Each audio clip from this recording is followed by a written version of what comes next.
Assalamualaikum warahmatullahi wabarakatuh. Halo sahabat, selamat datang kembali di channel Aruna dan Liska.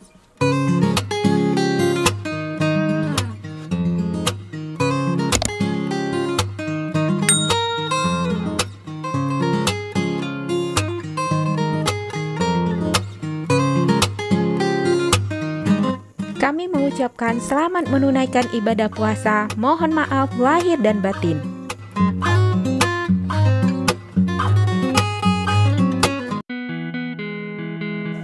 Hai, selamat datang di kelas Bahasa Indonesia di kelas 7 semester 2 di SMP Negeri 16 Kerinci. Adapun materi kita kali ini tentang menelaah struktur dan bahasa fabel. Dan kompetensi dasar pada materi ini 3.12, menelaah struktur dan kebahasaan fabel atau legenda daerah setempat yang dibaca dan didengar. Yang pertama, menelaah struktur fabel. Fabel merupakan cerita yang menggambarkan watak dan budi manusia yang pelakunya diperankan oleh binatang, berisi pendidikan moral dan budi pekerti. Fabel ini memiliki 4 bagian dalam strukturnya. Keempat bagian tersebut adalah sebagai berikut. Nah, struktur fabel ini dimulai dari orientasi, komplikasi, resolusi, dan koda. Struktur fabel yang pertama yaitu orientasi. Bagian awal dari suatu cerita yang berisi pengenalan tokoh, latar, tempat, dan waktu. Struktur fabel yang kedua, komplikasi. Konflik atau permasalahan antara satu dengan tokoh yang lain. Komplikasi menuju klimaks. Struktur yang ketiga, resolusi. Bagian yang berisi pemecahan masalah. Struktur yang keempat, koda. Koda ini boleh ada, boleh tidak. Bagian terakhir fabel yang berisi perubahan yang terjadi pada tokoh dan pelajaran yang dapat dipetik dari cerita tersebut. Nah, agar kamu lebih memahami struktur fabel, perhatikan contoh dan pengidentifikasi struktur fabel dengan judul Gajah yang Baik Hati. Selamat menyimak. Gajah yang baik hati. Siang hari itu, suasana di hutan sangat terik. Tempat tinggal si kancil, gajah, dan lainnya seakan terbakar. Kancil kehausan, dia berjalan-jalan mencari air. Pada bagian yang pertama ini merupakan orientasi, artinya pengenalan. Ada pengenalan latar waktu, yaitu pada siang hari suasana di hutan sangat terik. Kemudian latar tempat, yaitu di hutan, dan ada tokoh-tokoh yang diceritakan pada fabel tersebut, yaitu si kancil dan si gajah. Di tengah perjalanan, dia melihat kolam dengan air yang sangat jernih. Tanpa pikir panjang, dia langsung terjun ke dalam kolam. Tindakan kancil sangat ceroboh. Dia tidak berpikir bagaimana cara ia naik ke atas. Beberapa kali, kancil mencoba untuk memanjat, tetapi ia tidak bisa sampai ke atas. Si kancil tidak bisa berbuat apa-apa. Ia hanya berteriak meminta tolong. Teriakan si kancil ternyata terdengar oleh si gajah yang kebetulan melewati tempat itu. Hai, siapa yang ada di kolam itu? Aku, si kancil sahabatmu. Kancil terdiam sesaat, mencari akal agar gajah mau menolongnya. Tolong aku mengangkat ikan ini.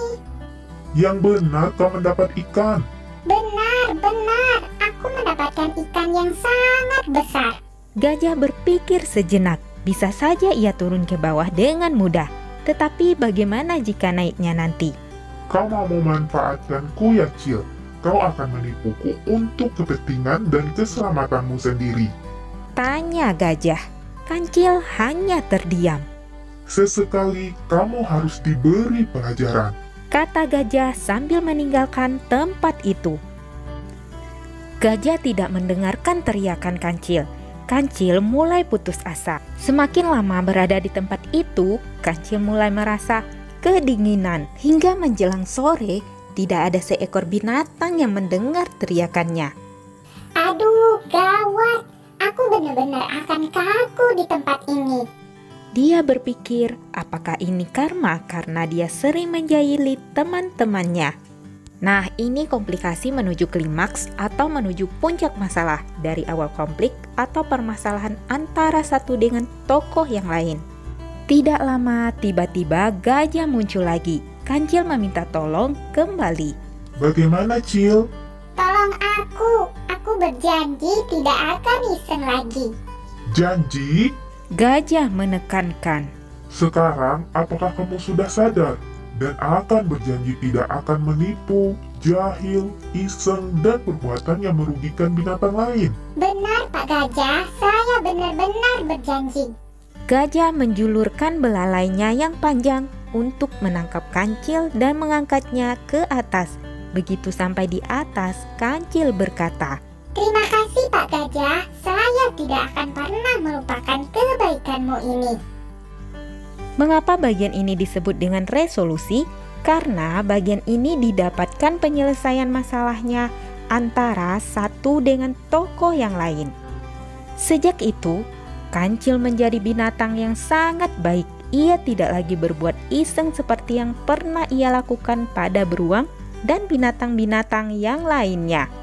Memang kita harus berhati-hati kalau bertindak. Jika tidak hati-hati akan celaka.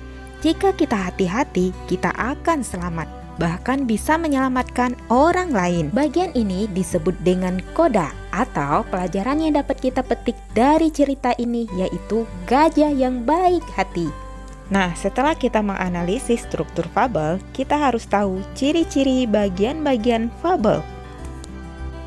Ciri bagian-bagian fabel yang pertama, orientasi. Ciri isinya terdiri dari ada pengenalan tokoh, latar, watak tokoh, dan konflik. Berikutnya, komplikasi. Ciri isinya hubungan sebab akibat sehingga muncul masalah hingga masalah itu memuncak.